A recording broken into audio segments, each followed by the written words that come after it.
Welcome to the Rampant Discourse YouTube channel. I'm your host, Paul Essen. And I'm Andrew Riley. I'm Travis Hudson. And Travis, what are we doing this fine day? We are drinking beer.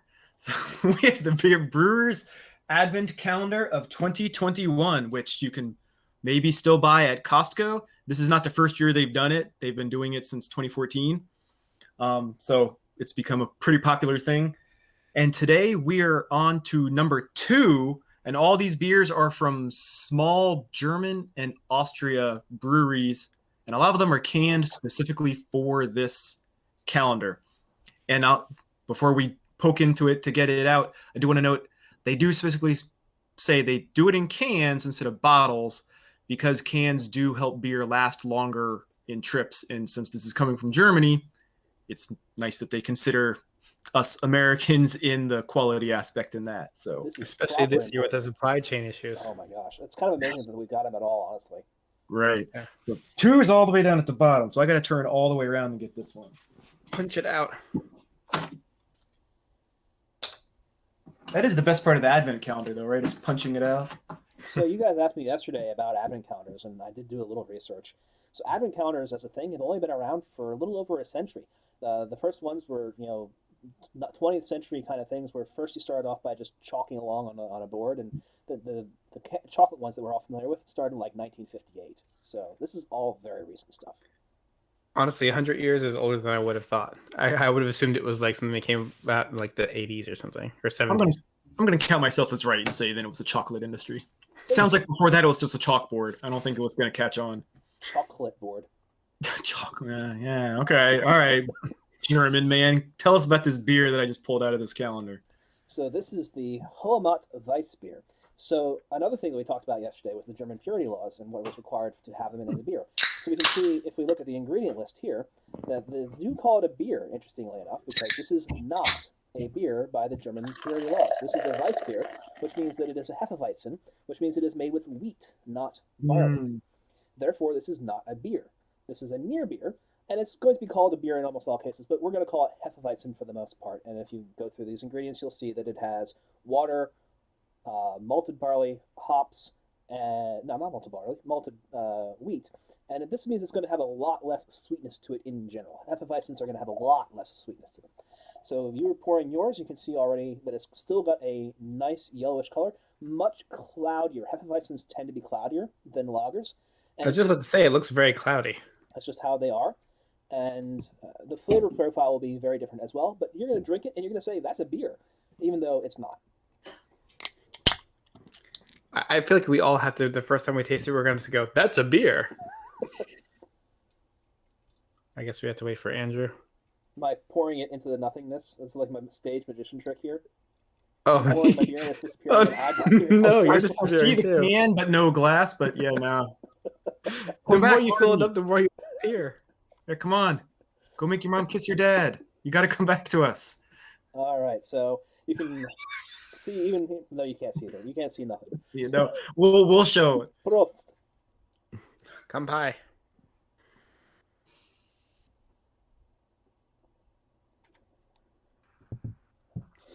So in the meantime, I'll briefly go over the brewery a little bit. That's a beer. This is brewed by the private brewery MC Weiniger. It is 5.6 ABV, and the private brewery MC Weiniger has been in business since at least 1813. They are out of Tiesendorf in Bavaria, so we have yet another Bavarian beer here. And they have been brewing obviously for quite a while, but this is a different variety because, again, Hefeweizens are going to be slightly different than your usual beer experiences. As you took that first sip, Paul, did you notice something significantly different from the beer we had last time? No, but I'm a fairly uncultured swine when it comes to this kind of stuff. Right. I would say it's less crisp. So we notice it's cloudier, it's less crisp. How about you, Travis? I mean, kind of cheating because I knew it has the wheat. I don't know. I got smacked by the wheat this time, at least personally. The flavor profile of a Hefeweizen is fairly distinct. You taste it, and it doesn't taste like beer tends to taste because the barley is missing. Instead, you taste basically a loaf of bread because we're used to wheat bread. That doesn't mean it's bad. Preserving wheat into beer is probably wheat was the first beer, because we were cultivating all kinds of different grains, and wheat was one of the grains we would have tried to make alcohol out of, because beer is a preservation. By putting the alcohol in it, sure, the microbes, the little yeast, the fungi get to have a little bit of it, but we sacrifice a little bit so we keep the calories around. You preserve the calories by turning your wheat product into beer so you can drink it in the winter and for years to come, whereas the wheat would go stale or be eaten by rats or eaten by other pests or just rot, and therefore you don't get to get any of the caloric value of all of that you were able to harvest over the summer and fall months. Well, So when we're harvesting wheat, you're going to try and turn it into beer. so and since I'll ask the history expert here then. So is it a it's not urban legend isn't the right word, but I used to always hear about basically everybody drank some low level of alcohol just because that's how they would purify their water. Because I guess like before they knew about just simply boiling it to purify it or something. So basically like everyone was drinking like very low ABV all the time. Is that actually true? That's very close to true. Certainly, a lot of people did drink a lot of water, and the richer you were, the more you could afford to drink things like beer on a regular basis, because not only are you getting the water content, which you need, but you're also getting the caloric content, which you also need. And we have such an abundance of calories in the modern world, we don't even think about it so much. But preserving calories for periods of time when you didn't have food coming in was a very important part of life for people when this was new technology, really. But it was something that would be given pretty broadly. I was doing a fun research project for me about the wages being provided to the workers who were building the pyramids. And everyone talks about how the wages the pyramids were built and it was always slave labor. No, it was extremely skilled labor for the most part. And so these people were paid pretty well, but they were paid in loaves of bread and beer.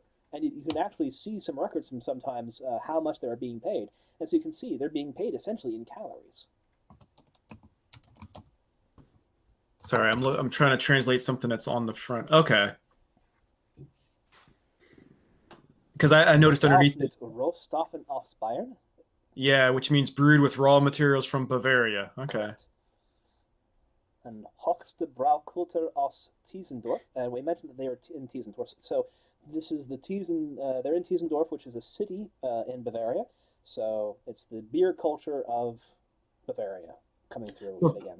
Even though this is not a true beer, it's still preserving the culture of beer. So, all right, show off my American geography skills. Bavaria is a province or state or something within Germany nowadays, I guess? Right. So you have 16, if I'm correct. This is where my German history may be a little bad, but I think we have 16 German states. Bavaria is the one that is furthest south and east. Its capital is Munich, or München, and has the most breweries in the entire country. It is a huge beer part of the world and of Germany. It doesn't mean that their brewing is not a huge part of the rest of Germany as well, but Bavaria is where you go if you want to celebrate brewing culture. I was going to say, if it has Munich, and a lot of people associate Munich with German beer, pretty much. So if it's the southernmost, that also means it borders Austria then, I guess, right? Correct. Okay. And you said earlier when the brewery was established, because I noticed on the can it has very ominous 1666. 1666, yeah. I was wondering the same can thing. says 1666, but my research in just because cite 1666, so they say they've been around since 1666. The research I did independently before I had a look at the can said it was 1813. Either way, another fairly old brewery. But if it's 1813, we have breweries in America that are roughly the same age. 1666, not so much.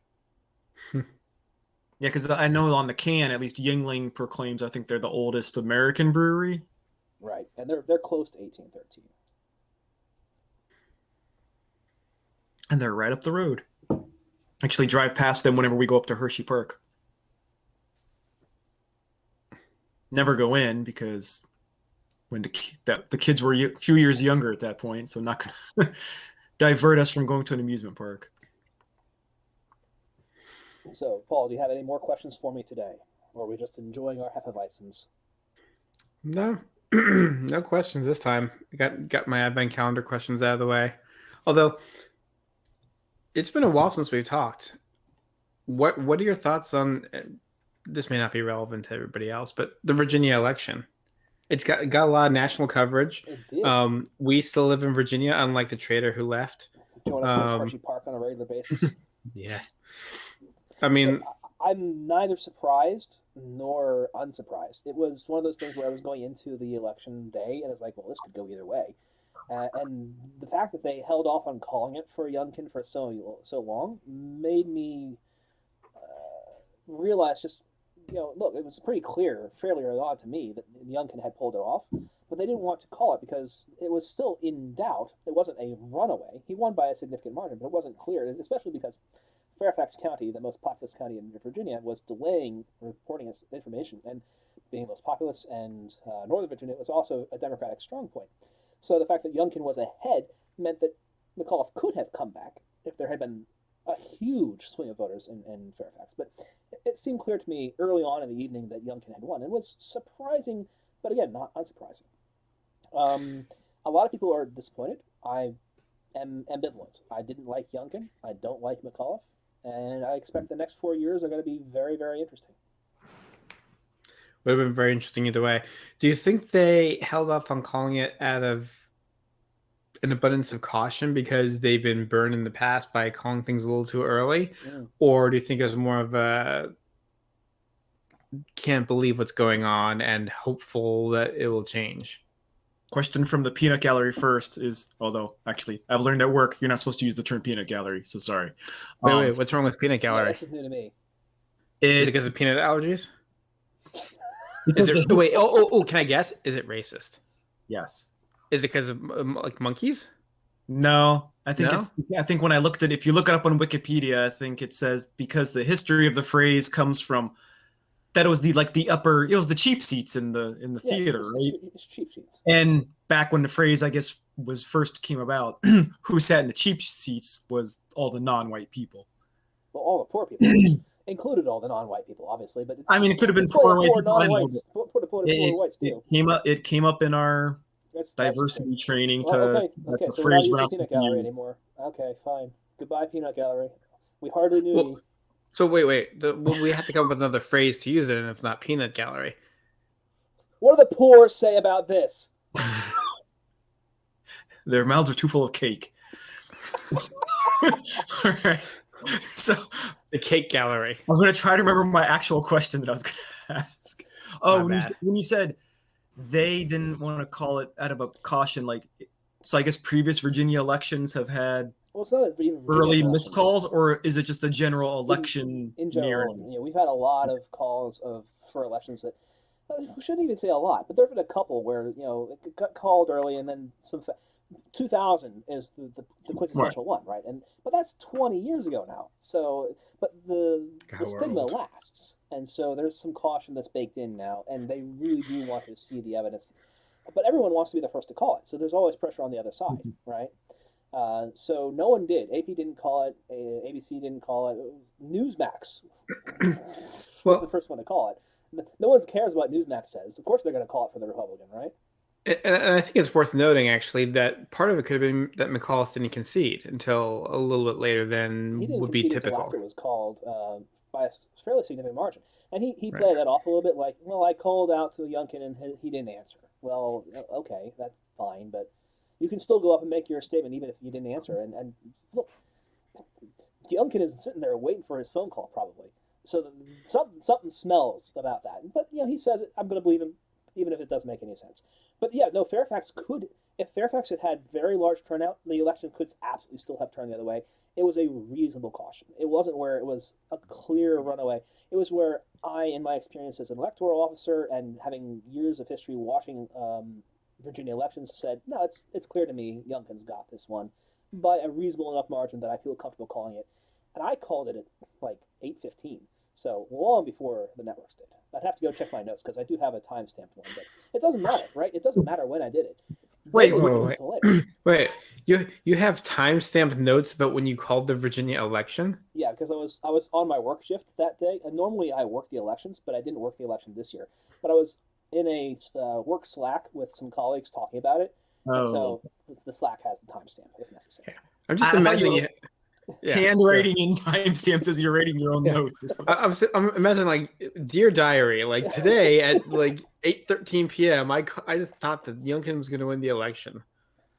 That definitely sounds like something I would do as well. So I mean, to be fair. Oh yes, I remember like certain handwritten notes that you're writing to yourself and others when we went to Vegas, like 30 years ago, whenever it was. No, it wasn't 30 years 30 ago. years. We're not that old. No, it's like 20 years ago. It's been 20 years, which is crazy. No, but I realized 30 years ago, we were 10 years old. That doesn't really make any sense. Correct. We were not in Vegas at 10. We were not allowed to gamble in Vegas at 10.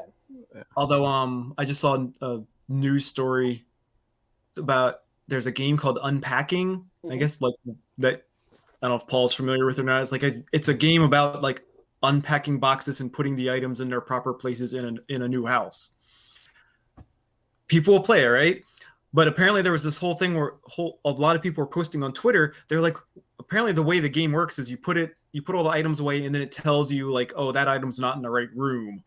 And a lot of them were getting confused because they're putting this item into the kitchen and then was telling them it's not in the right place. And they're like, what is this? I don't know what it is. And apparently it was a GameCube.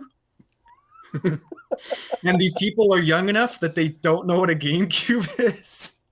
So they were putting it in the kitchen because they thought it was, I guess, a toaster or a microwave or something. Some sort of kitchen utensil. Cool. Yeah. See, I thought you were going to go with that. It was a peanut. And people are like, no, this belongs in the trash with other racist stuff. Not in the kitchen where the food goes. Not in a gallery with all the art. Not in the gallery.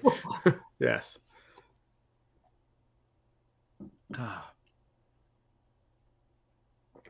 It's a little bit heavier of a beer, isn't it?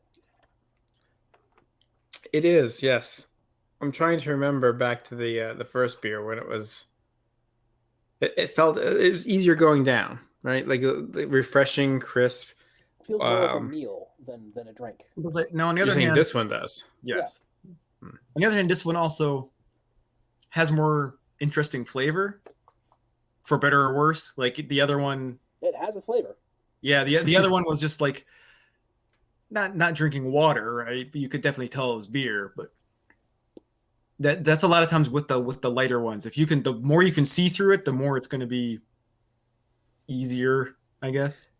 Am I crazy, or did the first day? I felt like that one was more aromatic. Like it smelled good. It had a distinctive smell to it. This one, I'm not smelling much, really, especially considering how much of a darker and heavier beer it seems to be.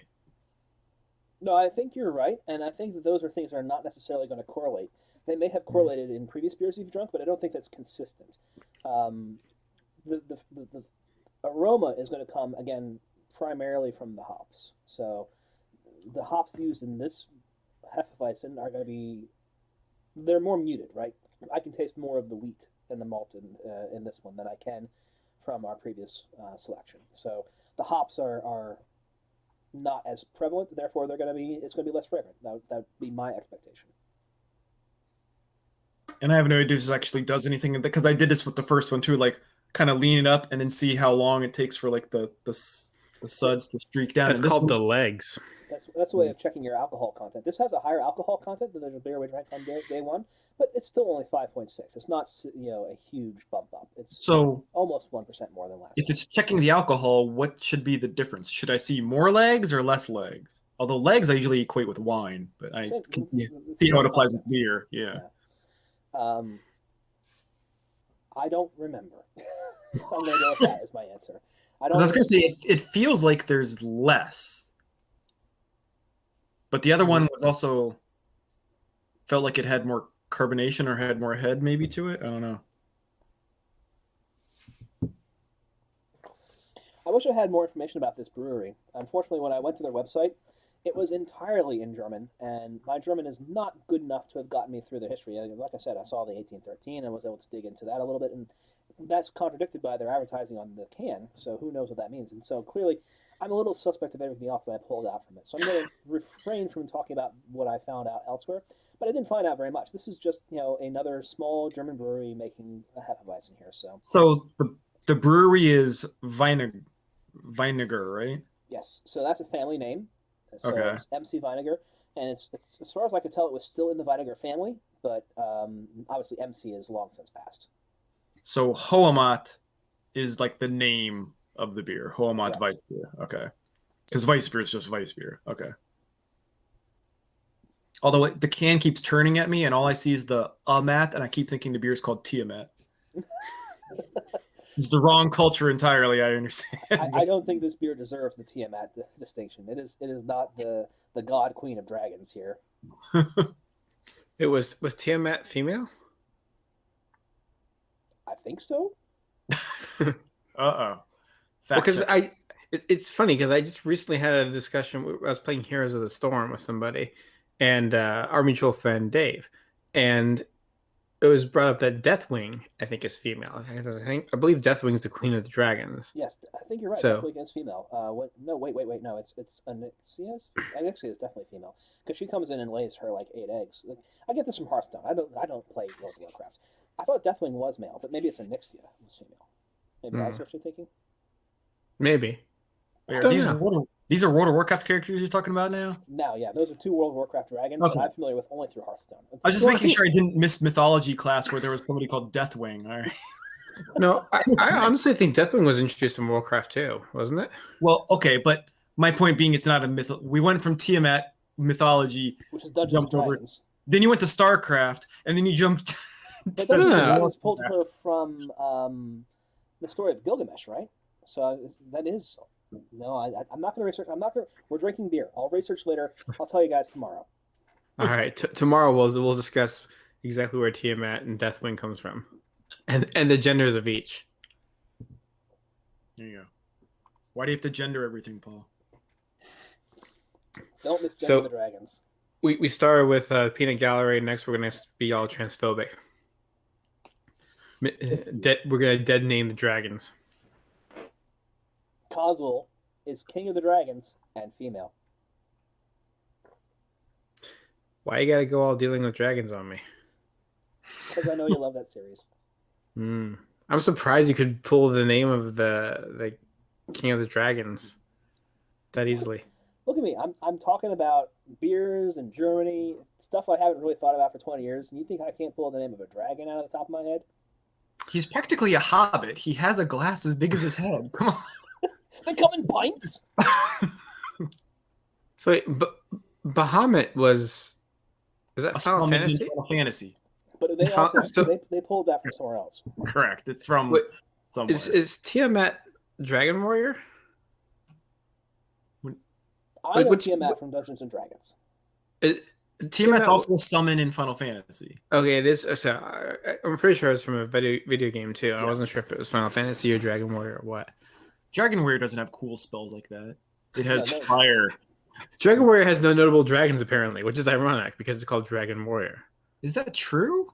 I don't know. I've played Dragon Warrior 1. That's about it. I played Dragon Warrior 4 extensively, and I played Dragon Warrior 11 a fair amount. And to be fair, I don't remember a single dragon in any of them. The villain in Dragon Warrior 4 is like a dragon relation, like a half dragon, but not actually a dragon. So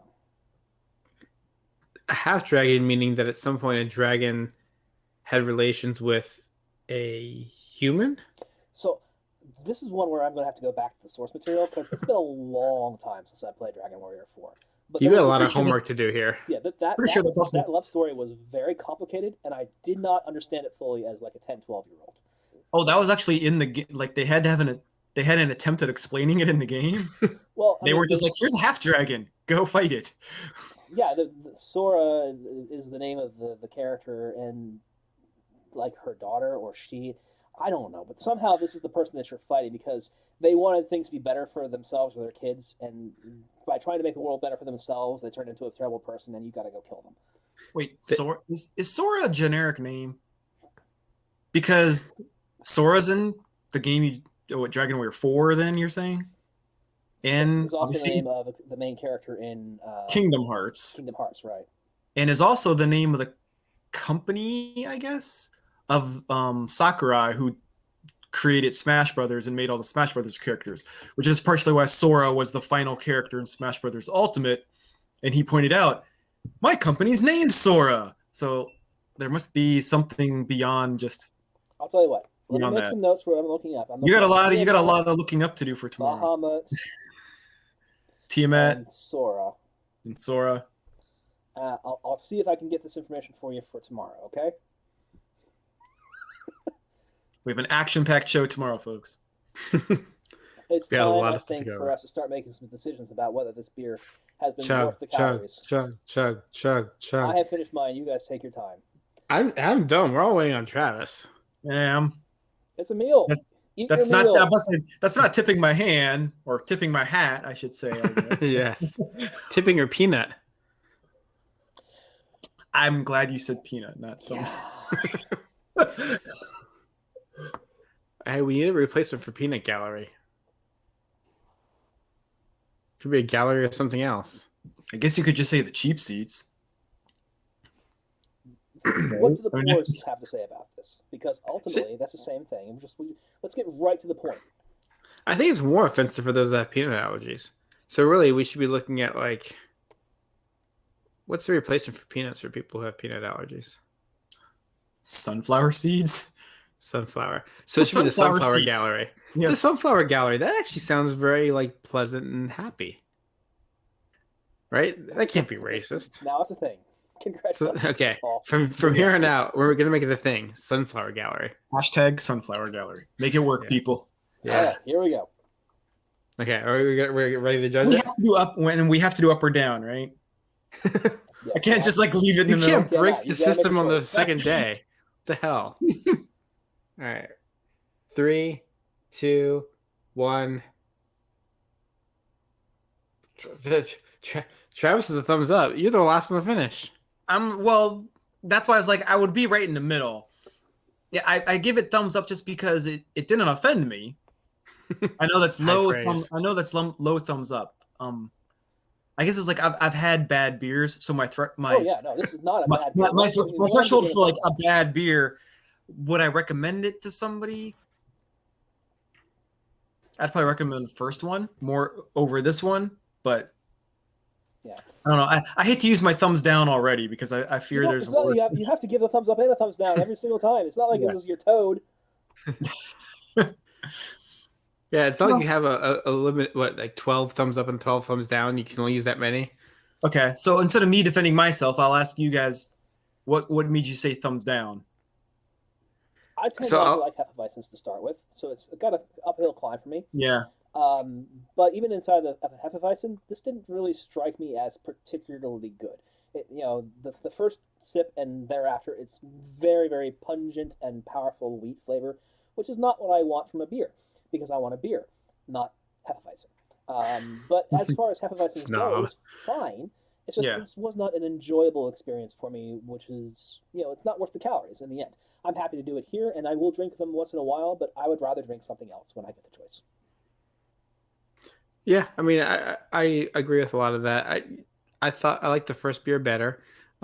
This one was heavier and less aromatic and probably just as flavorful, but in a not as a refreshing way. Like the first one was, neither was particularly strong flavor to me. The first one was crisp and refreshing and light. This one was kind of heavy and